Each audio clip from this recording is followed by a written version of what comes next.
नमस्कार दर्शक बंधु कहुए जे आम देश भारत प्राचीन सभ्यता मध्य गोटे अटे। ये भारत दिने थिला विद्यार भंडार आउ बहुत वर्ष पूर्व थिला विश्वगुरु। तेबे विश्वगुरु केउथि थिला? ज्ञान पाई ना अंधविश्वास पाई? आज समाज रे जेते शिक्षित मनुष्यटी हेले मध्य ता भितरे केउंटा केउंठी अंधविश्वास मंजी बुणी हो जाइछि। नेता अभिनेता डाक्तर इंजीनियर केही एथुरु बाद पड़ू नाहंती। आम देश आज डिजिटाल दुनिया रे पाद देइछि किंतु आम अंधविश्वास को छाड़ी पारु नाही। काहेकि ए सबरो कारण आज मैं एक सुंदर वीडियो माध्यम रे आपन को बुझेबी। आपन को एमिति 10टी पॉइंट विषय कहबी जहां को सुनी आपनकर पाद तळ माटी खसी जिवो। आ आपन जदि समाज को बदलाउ चाहछंती तबे वीडियो को अधिक रु अधिक शेयर करंतु। आ सुबाटक चैनल को सब्सक्राइब करि नथिले एबे सब्सक्राइब करि नंतु। आसंतु अंधविश्वास से पॉइंट गुड़िक विषय रे ए वीडियो माध्यम रे जानिबा। ए अंधविश्वास प्रथम पॉइंट होउची जे सोशल मीडिया आ मनोरंजन ड्रामा। आपण माने टीवी आ सोशल मीडिया रे विभिन्न तंत्र मंत्र अजब गजब कथा बा चमत्कार कथा सब नाटक भावे टीवी रे देखुछंती। आपण माने से सब देखिकी सत बोली भाबी नियंती। काहेकि ना आपण माने से सब टीवी रे देखुछंती तेणु आपण निश्चित भाबुथिबे जे टीवी रे देखा जाउची माने ए सब तो निश्चय सत होइथिबो। तेणु निजर बुद्धि लगाई सब चेष्टा करंतु बुझिबाकू जे सबू जहाँ टीवी रे देखौची किंबा सोशल मीडिया रे देखौची से सब केते सत आ केते मिछ। जी जहाँ कहिला आपण ताको आखि बुझी केबेले भरोसा करंतु नाही। कोनसी कथा को आखि बुझी भरोसा करबा ही अंधविश्वास अटे। आ जहाँ द्वारा आपणकर क्षति मध्य होई पारे। एठारे आपण प्रश्न पचारिबे जे टीवी किंबा सोशल मीडिया ए माने मिछ काहेकि कहिबे? हां निश्चय से माने मिछ कहउछंती। काहेकि ना ए सब केवल पैसा पाई से माने किछि पैसा लोभरे जे कोनसी कथा को मध्य आपण पाखरे पहुंचिया पाई टिके हेले कुंठाबोध करंती नाही। काहेकि ना सेमानकर पैसा दरकार आ इथरे क्षति हुए केवल आपणकर। सेति पाई कोनसी कथा को आखि बुझी विश्वास करंतु नाही। आपणकर बुद्धि लगांतु आ विचार करंतु जे केई कथा केते सत्य आ केते मिछ। अंधविश्वास द्वितीय पॉइंट हेउची जे व्यवसायीकरण। ए व्यवसायीकरण कोन ना आपण भविष्य सहित खेलिया लोक मैंने टिके हेले पछघुंचा देउ नाहंती। जेमिति कि ज्योतिष माने विभिन्न ग्रह नक्षत्रर पत्थर बिकिबा विभिन्न माल मध्य बिक्री करिबा। जदि आपण माने सेमानकु पचारिबे जे आपणको भविष्यत विषय कहतु, आपण घर विषय कहतु, आपणकर चाकरी केबे हबो, आपणकर बाहागर केबे हबो, तो से माने आपणकर डेट ऑफ बर्थ देखि मध्य अति सहज रे कहि देबे जे आपणकर भविष्यत रे चाकरी केबे हबो, बाहागर केबे हबो, आपणकर पिला छुआ केबे हबो, बहुत कथा कहि देबे। एवं तार प्रतिकार पई आपण मानकु विभिन्न प्रकार ग्रह पत्थर, ग्रह माला, ताबिज बहुत गुड़ा जिनस देबे। आ ता बदल रे आपणकटू बहुत गुड़ा पैसा मध्य नेबे। एहा द्वारा आपणकर भाग्य रे किंबा आपणकर रोजगार रे मध्य कोनसी परिवर्तन आसीबनी। जदि आपणकर रोजगार रे किंबा आपणकर भाग्य रे कोनसी परिवर्तन आसे ता केवल होउची आपणकर परिश्रम पई। कोनसी माला जप कले, कोनसी ताबिज पिंधि देले आपणकर भाग्य रे केबेले परिवर्तन आसीबो नाही। तेणु से माने ए सब करूछंती केवल व्यवसाय पई, सेमानकर पैसा पई। आपण माने जदि ए सब किछि करूछंती सेति पई मध्य आपणकर बुद्धि लगांतु, विचार करंतु। अंधविश्वास 3 नंबर हेउची देखा शिखा मानसिकता। ए देखा शिखा मानसिकता कोन ना मुख्यतः आपण माने गाँ गंडा हो कि सहर हो देखिथिबे जे लोक माने जहा करंती सेमानकु देखि आमे माने बध ताहा करू।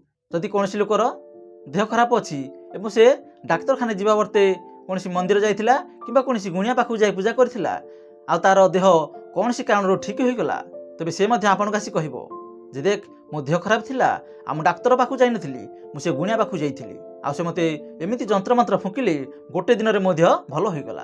तेणु आपण कोन करिवे? आपणकर मध्य जदि कोनसी समय रे देह खराब हैला आपण मध्य से डाक्तर पाखु न जाईकी से गुणिया पाखु जिबे आ से मध्य किछि जंत्र मंत्र करी आपनकु फुंकी देबो। किंतु ए कथार कोनसी ग्यारेंटी नाही जे आपणकर देह भलो होई जे बोली। आपणकर रोग बा स्वास्थ्य भलो हेबा पई आपण डाक्तर पाखु जिया पड़िबो, आपनकु औषध खाइବାକୁ पड़िबो। कोनसी गुणिया बा झड़ा फुका आपणकर रोग को भलो करि परिबो नाही। तेणु समाज रे कोन हुए ना बहुत गुडा गोष्ठी एमिति थांती। जदि आपण किछि असुविधा हेले आपनकु से माने बाध्य करिबे जे तमे ए काम कर देखिबो तुमर भलो होई जिवो। मु एक उदाहरण दे कहूची। मोर गोटे सान भाई थिला, तार देह मध्य एमिति खराब थिला, एक अजणा रोग मध्य होइतिला। किंतु मु ताकु जेतेले डाक्तरखाना को नेबा कथा कहिली आम घरे कोन कहिले जे नाइ नाइ ताकु गुणिया पाखु नै जिबा। ए देखो आम गाँव से लोक जाइथिला ता देह ठीक होई आछि, पण आमे मध्य गले ता देह ठीक होई जिवो। तेणु मु ताकु जेते प्रकार कहिले मते से माने मो कथा सुनले नाही। तेणु जेतेबेले गुणिया पाखु गले କିଛି ନ ଦେଖିଲେ ଆଉ ତା ଦେହ କ'ଣ ହେଲା, ଅଧିକରୁ ଅଧିକ ଖରାପ ହୋଇ ଚାଲିଲା। ଆଉ ପରିଶେଷରେ ଆମକୁ ଯିବାକୁ ପଡ଼ିଲା ଡାକ୍ତରଖାନା। ଏହା ହେଉଛି କେବଳ ଅନ୍ଧବିଶ୍ୱାସ ପାଇଁ। ସେମାନେ ନିଜେ ବିଚାର କରିପାରୁନାହାନ୍ତି ଯେ ଯଦି ଦେହ ଖରାପ ଅଛି ସେ ଗୁଣିଆ ପାଖକୁ ଗଲେ ଆମ ଦେହକୁ ସେ କେମିତି ଭଲ କରିପାରିବ। ତେଣୁ ଆପଣମାନେ ଏହି କଥାକୁ ନେଇ ଟିକେ ବିଚାର କରନ୍ତୁ ଏବଂ ସାବଧାନ ହୁଅନ୍ତୁ। ଅନ୍ଧବିଶ୍ୱାସ ନମ୍ବର 4, କୌଣସି ସଂସ୍ଥା ବା କୌଣସି ବଡ଼ ଲୋକ ଦୃଢ଼ ଭାବରେ କହୁଥିବା କଥା। ଆପଣମାନେ ଟିଭିରେ ଦେଖୁଥିବେ ଯେ ଯେଉଁମାନେ ଦିନେ ଦିନେ ପୂର୍ବରୁ ଟିଭିରେ ଅଭିନୟ କରୁଥିଲେ କିମ୍ବା କୌଣସି ଖେଳାଳି ହୁଅନ୍ତୁ, ନେତା ଅଭିନେତା ହୁଅନ୍ତୁ, ସେମାନେ ମଧ୍ୟ ଆପଣଙ୍କୁ ଟିଭିରେ ଏମିତି କିଛି କହୁଥିବେ ଯାହାକି ଏକ ଅନ୍ଧବିଶ୍ୱାସର କଥା ଅଟେ।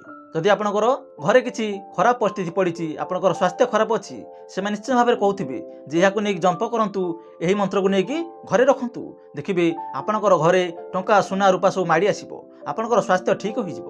ତେବେ ଏହା କ'ଣ ସତ? ଆପଣମାନେ ନିଶ୍ଚୟ ଭାବୁଥିବେ ଯେ ଇଏ ତ ଟିଭିରେ ଅଭିନୟ କରୁଥିଲେ, ଆଉ ଇଏ ତ ଜଣେ ବଡ଼ ଅଭିନେତା, ତେଣୁ ସିଏ ଯେତେବେଳେ କଥା କହୁଛନ୍ତି ତେଣୁ ଏହା କଥା ନିଶ୍ଚୟ ସତ ହୋଇଥିବ। ଆଉ ସେମାନେ ମଧ୍ୟ କହୁଥିବେ ଯେ ଆମେ ଦେଖନ୍ତୁ ଆମେ ବ୍ୟବହାର କରିଛୁ ଆଉ ଏହାର ଫଳ ମଧ୍ୟ ପାଇଛୁ। ସେମାନେ କେବଳ ପଇସା ପାଇଁ କହୁଥିବେ। ଆପଣ ଭାବନ୍ତୁ ନାହିଁ ଯେ ଇଏ ତ ଜଣେ ବଡ଼ ଲୋକ, ଇଏ ନିଶ୍ଚିତ ଭାବରେ ସତ କହୁଥିବେ ବୋଲି। ଏଥିରେ କୌଣସି ସତ୍ୟତା ନାହିଁ, କାହିଁକିନା ସେମାନେ ମଧ୍ୟ ସେଇ ପଇସା ପାଇଁ ତଳକୁ ଖସିଯାଆନ୍ତି। ତେଣୁ ଆପଣମାନେ ସେମାନଙ୍କ କଥାରେ ଭାସି ନ ଯାଇ କେବେ ହେଲେ ଅନ୍ଧବିଶ୍ୱାସରେ ବୁଡ଼ି ଯାଆନ୍ତୁ ନାହିଁ। ଅନ୍ଧବିଶ୍ୱାସ ନମ୍ବର 5, ପୁଷ୍ଟିକରଣର ପୂର୍ବାଭାସ। ଧରନ୍ତୁ ଆପଣ କୌଣସି ଅନ୍ଧବିଶ୍ୱାସକୁ ପୂର୍ବରୁ ଜାଣିଛନ୍ତି ଏବଂ ତାହା ମଧ୍ୟ ଆପଣଙ୍କ ସହିତ ଘଟିଗଲା, ତେବେ ଆପଣ କ'ଣ କରିବେ? ନିଶ୍ଚିତ ଭାବରେ ସେହି ଅନ୍ଧବିଶ୍ୱାସକୁ ବିଶ୍ୱାସ ବୋଲି ଭାବି ନେବେ। ଧରନ୍ତୁ ଆପଣ ରାସ୍ତାରେ ଗଲାବେଳେ କୌଣସି ଗୋଟେ କଳା ବିଲେଇ ବାଟ କାଟିଦେଲା, ଆଉ ଏହାର କିଛି ସମୟ ପରେ ଆପଣଙ୍କ ସହିତ ଗୋଟିଏ ଦୁର୍ଘଟଣା ମଧ୍ୟ ଘଟିଗଲା। ତେଣୁ ଆପଣ କ'ଣ ଭାବିବେ? ଆପଣ ନିଶ୍ଚୟ ଏହା ଭାବିବେ ଯେ ସେ ବିଲେଇ ମୋ ବାଟ କାଟିଲା ଆଉ ସେଇଥିପାଇଁ ମୋର ଏମିତି ଦୁର୍ଘଟଣା ହେଲା। ମୁଁ ଯଦି ସେଠାରେ 5 ମିନିଟ୍ ଅଟକି ଯାଇଥାନ୍ତି ତେବେ ମୋର ଆଉ କିଛି ହୋଇନଥାନ୍ତା।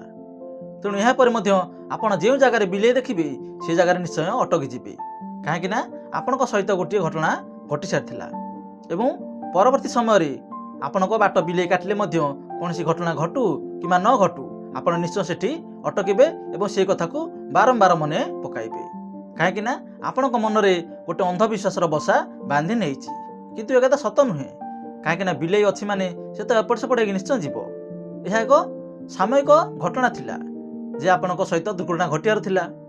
ଏମିତିକି ଆପଣଙ୍କ ରାସ୍ତାରେ ମଧ୍ୟ ଲୋକ ପାରି ଅଛନ୍ତି, ଗାଈଗୋରୁ ମଧ୍ୟ ପାର ଅଛନ୍ତି, ତେଣୁ ସେମିତି କିଛି କହିହେବନି। ତେଣୁ ଏହା କେବେ ହେଲେ ଏକ ବିଶ୍ୱାସ ନୁହେଁ, ଏହା ନିଶ୍ଚିତ ଭାବରେ ଏକ ଅନ୍ଧବିଶ୍ୱାସ ଅଟେ। ତେଣୁ ଏ କଥାକୁ ମଧ୍ୟ ମନରୁ ବାହାର କରନ୍ତୁ। ଅନ୍ଧବିଶ୍ୱାସ ନମ୍ବର 6, ବୈଜ୍ଞାନିକ ସମ୍ବାଦର ସ୍ୱଳ୍ପତା। ଆଜିକାଲି ଆମେ କ'ଣ କରୁଛେ? ବିଜ୍ଞାନର କୌଣସି କଥା ଶୁଣୁନାହିଁ। ପୂର୍ବ କାଳରେ ଲୋକମାନେ ଯେମିତି ଚଳୁଥିଲେ ଏବଂ ସେମାନେ ଯେମିତି ଚଳି ଆସୁଛନ୍ତି ସେମାନଙ୍କ କଥା ଆମେ ଶୁଣି ଚଳୁଛେ। ଯେପରି ଗାଁରେ କୁହନ୍ତି ଯେ ରାତିରେ ଦହି ଖାଇବନି, ରାତିରେ ଶାଗ ଖାଇବନି, ଖାଇଲେ କ'ଣ ହେବ? ପାପ ଲାଗିବ, ଅସୁବିଧା ହେବ। କିନ୍ତୁ କ'ଣ ଅସୁବିଧା ସେମାନେ କୁହନ୍ତି ନାହିଁ। ହଁ, ନିଶ୍ଚୟ ଭାବରେ ରାତିରେ ଦହି ଖାଇବା, ଶାଗ ଖାଇବା ଉଚିତ ନୁହେଁ, କିନ୍ତୁ ଏହାର ବୈଜ୍ଞାନିକ କାରଣ ରହିଛି। ଶାଗ ଖାଇଲେ ହଜମ ହେବ ନାହିଁ କିମ୍ବା ଦହି ଖାଇଲେ ଏସିଡ୍ ହୋଇଯାଏ, ଗ୍ୟାସ୍ ହୋଇଯାଏ। ତେଣୁ ଏ କଥାକୁ ସେମାନେ ନ କହିକି ଆପଣମାନେ କ'ଣ କହିବେ? ଡରେଇକି ରଖିବେ ଯେ ଖାଆନ୍ତିନି, ପାପ। ଆହୁରି ମଧ୍ୟ ସେତେବେଳେ ଗୋଟେ କଥା କୁହନ୍ତି କ'ଣ, ଯେ ରାତିରେ କୌଣସି ଧାରୁଆସ୍ତ୍ର ଧରିବ ନାହିଁ କିମ୍ବା ରାତିରେ ଘରର ଅଳିଆକୁ ନେଇ ବାହାରେ ପକାଇବ ନାହିଁ। ତେବେ ଏହାର ମଧ୍ୟ ବୈଜ୍ଞାନିକ କାରଣ ରହିଛି, କାହିଁକିନା ସେତେବେଳେ ଘରର ଅଳିଆ ବାହାରେ ନେଇକି ପକାଇବା ନାହିଁ, ଏହାର ଉପଯୁକ୍ତ ତଥ୍ୟ ମଧ୍ୟ ଥିଲା, କାହିଁକିନା ସେତେବେଳେ ଏତେ ଲାଇଟ୍ ନଥିଲା, ଘରେ ଡିବିରି ଆଲୋ ଜଳୁଥିଲା। ତେଣୁ ଆମେ ଯଦି ରାତିରେ ଘରର ଅଳିଆକୁ ନେଇ ବାହାରେ ପକାଇ ଦେଉ, ଯଦି କୌଣସି ଜିନିଷ ଅଳିଆ ସହିତ ଥିବ ତାହା ମଧ୍ୟ ବାହାରେ ପଡ଼ିଯିବ। ସେତେବେଳେ ଆଲୋକ କମ୍ ଥିଲା, ଦେଖାଯାଉନଥିଲା, ସେତେବେଳେ ଏ କଥା ଠିକ୍ ଥିଲା। କିନ୍ତୁ ବର୍ତ୍ତମାନ ତ ସବୁଆଡ଼େ ଲାଇଟ୍, ଯଦି ଆପଣ ଓଳେଇକି କୌଣସି ଜିନିଷ ବାହାରେ ନେଇକି ପକାଉଛନ୍ତି ତାହା ଆପଣଙ୍କୁ ସ୍ପଷ୍ଟ ଭାବରେ ଦେଖାଯିବ। ତେଣୁ ଏ କଥା ମଧ୍ୟ ଆଜିକାଲି ଆଉ କାମ କରିବନି। ଦ୍ୱିତୀୟ କଥା ହେଲା ଧାରୁଆସ୍ତ୍ରରେ କାମ ନ କରିବା। ଏହା ସେତେବେଳେ ଠିକ୍ ଥିଲା, ସେତେବେଳେ ଅନ୍ଧାରରେ ଧାରୁଆସ୍ତ୍ର ଦେଖାଯିବନି, ତେଣୁ ଏହା ଠିକ୍ ଥିଲା। କିନ୍ତୁ ବର୍ତ୍ତମାନ ଆପଣମାନେ ଦେଖୁଛନ୍ତି ଯେ ଦିନରେ ଯେମିତି କାମ ହେଉଛି ରାତିରେ ମଧ୍ୟ ସେମିତି କାମ ହେଉଛି। କୌଣସି ଘର କାମ ହେଉ, ବିଲ୍ଡିଂ ତିଆରି ହେଉ, ରାସ୍ତା କାମ ହେଉ, ତେଣୁ ତାହା ମଧ୍ୟ ଧାରୁଆସ୍ତ୍ରରେ କାମ ହେଉଛି। ତେଣୁ ସେସବୁ ପୂର୍ବ କାଳରେ ଲାଗୁଥିଲା, କିନ୍ତୁ ଆଜିକାଲି ଆଉ ଲାଗୁ ନୁହେଁ। ତେଣୁ ବିଜ୍ଞାନ କଥା ଶୁଣନ୍ତୁ ଆଉ ଅନ୍ଧବିଶ୍ୱାସକୁ ଛାଡ଼ନ୍ତୁ। ଅନ୍ଧବିଶ୍ୱାସ ନମ୍ବର 7 ହେଉଛି ଯେ ପରମ୍ପରା ଆଉ ସାମାଜିକ ଚାପ। ଆପଣମାନେ ନିଶ୍ଚୟ ଶୁଣିଥିବେ ଯେ ଆପଣମାନଙ୍କ ଘରେ କହୁଥିବେ ଯେ ଆମର ବାପ ଜେଜେବାପା ଏସବୁ କଥା କହୁଥିଲେ, ତେଣୁ ଆମକୁ ମଧ୍ୟ ସେମିତି କରିବାକୁ ପଡ଼ିବ। ତେଣୁ ସେସବୁ କଥା ଯଦି ଆଜିର ସମୟରେ ଉପଯୁକ୍ତ ହେଉ କିମ୍ବା ନ ହେଉ, କିନ୍ତୁ ସେମିତି ଆପଣଙ୍କୁ କରିବାକୁ ପଡ଼ିବ। ଯଦି ଆପଣମାନେ ସେମାନଙ୍କ କଥାକୁ ଅମାନ୍ୟ କଲେ ତେବେ ସେମାନଙ୍କ ସାମ୍ନାରେ ଆପଣ କ'ଣ ହୋଇଯିବେ? ପାପୀ ଅଧର୍ମୀ ହୋଇଯିବେ। ତେଣୁ ସେ ସମୟରେ ଅନ୍ଧବିଶ୍ୱାସ ଥିଲା। ତେଣୁ ସେ ସବୁ କଥା ଯେ ଆଜିର ସମୟରେ ଉପଯୁକ୍ତ ହେବ ସେସବୁ ତ ଏମିତି କିଛି ଗ୍ୟାରେଣ୍ଟି ନାହିଁ। ସେସବୁ କଥା ଯଦି ଆପଣ ଧରି ବସୁଛନ୍ତି ତେବେ ତାକୁ ମଧ୍ୟ ଛାଡ଼ନ୍ତୁ। ଅନ୍ଧବିଶ୍ୱାସ ପଏଣ୍ଟ ନମ୍ବର 8, ଆସ୍ଥା ଆଉ ଅନ୍ଧବିଶ୍ୱାସ ମଧ୍ୟରେ ଫରକ ଜାଣି ନପାରିବା। ଆସ୍ଥା କ'ଣ? ବିଶ୍ୱାସ। ବିଶ୍ୱାସ ଆଉ ଅନ୍ଧବିଶ୍ୱାସ ଏ ଦୁଇଟା ଅଲଗା ଅଲଗା। ଆପଣ ଯଦି ଆସ୍ଥା ରଖୁଛନ୍ତି, ବିଶ୍ୱାସ ରଖୁଛନ୍ତି, ତାହା ସବୁଠାରୁ ବଢ଼ିଆ କଥା।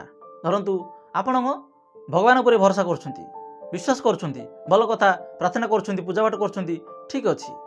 କିନ୍ତୁ ଯଦି ଅନ୍ଧ ଭାବରେ ବିଶ୍ୱାସ କରୁଛନ୍ତି ତାହା ଖରାପ। ଧରନ୍ତୁ ଆପଣ କୌଣସି କାମରେ ଭଗବାନଙ୍କୁ ପ୍ରାର୍ଥନା କରି କାମକୁ ବାହାରିଲେ, ତାହା ଠିକ୍ ଅଛି। ଯଦି ଆପଣ କୌଣସି ବିପଦରେ ପଡ଼ିଛନ୍ତି, ଧରନ୍ତୁ ନଦୀରେ ବୁଡ଼ି ଯାଉଛନ୍ତି ଏବଂ ଆପଣ କହିବେ ଯେ ମୋତେ ଭଗବାନ ଯେମିତି ହେଲା ଆଜି ବଞ୍ଚେଇବେ, ଏବଂ ଆପଣଙ୍କ ପାଖରେ ଡଙ୍ଗା ଥିଲେ ମଧ୍ୟ ଆପଣ ଡଙ୍ଗାରେ ଚଢ଼ିକି ଆସିବେନି। କାହିଁକି ନା ଆପଣ ଭଗବାନଙ୍କ ଭରସାରେ ସେଠି ବସି ରହିଲେ ଯେ ମୋତେ ଭଗବାନ ଆସିକି ବଞ୍ଚେଇବେ। ଏଇ ଯେଉଁ ବିଶ୍ୱାସ କଲେ ସେଇଟା ହେଉଛି ଅନ୍ଧବିଶ୍ୱାସ। ବିଶ୍ୱାସ କରନ୍ତୁ କିନ୍ତୁ ଅନ୍ଧ ଭାବରେ ବିଶ୍ୱାସ କରନ୍ତୁ ନାହିଁ। କାହିଁକି ନା ଆପଣଙ୍କୁ ସାହାଯ୍ୟ କରିବା ବାଲା କେବଳ ହେଉଛନ୍ତି ଆପଣ। ଆପଣଙ୍କୁ ସାହାଯ୍ୟ କରିବାକୁ କେହି ହେଲେ ଆସିବେ ନାହିଁ। ଆସ୍ଥା ବା ବିଶ୍ୱାସ ଆପଣଙ୍କୁ ମଜବୁତ କରିଥାଏ, ଆପଣଙ୍କୁ ଜୀବନ ବଞ୍ଚିବାର ବାଟ ଦେଖାଇଥାଏ।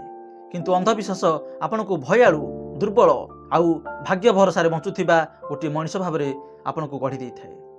ଏହାପରେ ଅନ୍ଧବିଶ୍ୱାସର 9 ନମ୍ବର ପଏଣ୍ଟ ହେଉଛି ଯେ ଆଜିକାଲିର ଶିକ୍ଷାର ବ୍ୟବସ୍ଥା। ଆଜିକାଲି ସ୍କୁଲ କଲେଜରେ ମଧ୍ୟ ସେହି ପୁରୁଣା ଢାଞ୍ଚାରେ ପାଠ ପଢ଼ା ହେଉଛି। ଆଗରୁ ଯେମିତି ପାଠ ପଢ଼ା ହେଉଥିଲା ଆଜି ମଧ୍ୟ ସେମିତି ପଢ଼ା ହେଉଛି। ତେଣୁ ଆଗ ସମୟରେ ଯଦି କୌଣସି ଅନ୍ଧବିଶ୍ୱାସ ଥିଲା, ଆଜି ମଧ୍ୟ ସେହି ଅନ୍ଧବିଶ୍ୱାସ କଥାକୁ ମଧ୍ୟ ପଢ଼ାଯାଉଛି। ତେଣୁ ଯଦି ବିଦ୍ୟାଳୟରେ ଆପଣମାନେ ପିଲାଙ୍କୁ ସେ ଅନ୍ଧବିଶ୍ୱାସ ବିଷୟରେ ପଢ଼େଇବେ ତେବେ ସେମାନେ କ'ଣ ଶିଖିବେ? ସେ ଅନ୍ଧବିଶ୍ୱାସ ଗୁଡ଼ିକୁ ସେମାନଙ୍କର ଆସ୍ଥା, ବିଶ୍ୱାସ ଆଉ ବିଦ୍ୟା ବୋଲି ମଧ୍ୟ ଭାବି ନେବେ, ଯାହାକି ତାଙ୍କର ଭବିଷ୍ୟତ ପାଇଁ ବହୁତ ଖରାପ ଅଟେ। ସେମାନଙ୍କୁ କେବଳ ଏହା ପଢ଼ାଯାଉଛି ଯେ ବହିରେ ଯାହା ଲେଖା ହେଉଛି ତାକୁ କେବଳ ମୁଖସ୍ଥ କର, ପରୀକ୍ଷାରେ ଲେଖ ଆଉ ପାସ୍ ହୋଇଯାଅ, ଆଉ ଭଲ ନମ୍ବର ରଖି ଗୋଟେ ଭଲ ଚାକିରିଟିଏ ପାଇଯାଅ।